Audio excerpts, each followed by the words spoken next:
Hello and welcome back to the SCS YouTube channel where you can find tips and tricks and match highlights from our league and cup competitions. We'd just like to remind you that you can still register for Season 4's first two competitions up until the 30th of May. Throughout Season 4 we'll launch more tournaments, so don't worry if you don't get in this time.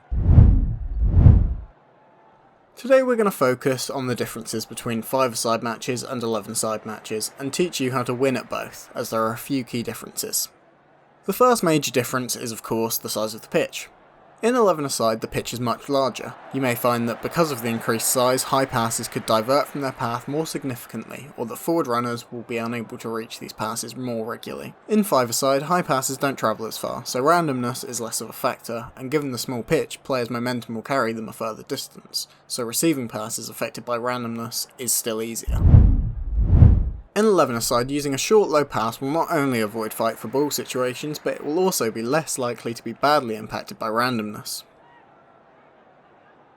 When defending in 11-a-side, there is the obvious addition of the offside rule. Obviously this affects how players position themselves both offensively and defensively. When defending in 11v11, using the offside trap will be a key component in decision making. By playing a higher or lower line, you can directly impact how your opposition plays. You can generate offside traps where you hold positive momentum by setting your line and using no actions or invisible moves before the ball is played. As an attacker working against the offside trap, you may want to move your forwards into the channels, particularly when opposition fullbacks commit to the attack. If they don't commit, using invisible moves towards the ball will make you an easier option to hit than a long high pass over the defence. You should always move towards the ball when it's likely the defence will step up.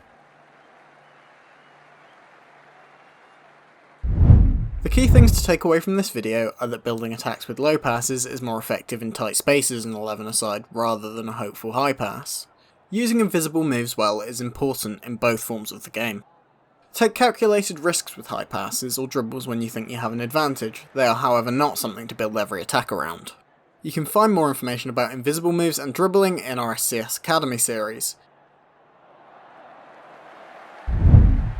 Thank you as always for joining us, and please make sure to like the video if you enjoyed it and make sure to subscribe to the channel. We upload new videos every Monday, and by subscribing you make sure you stay up to date. Join our Discord to stay up to date with everything Super Club Soccer, and we'll see you in the next video.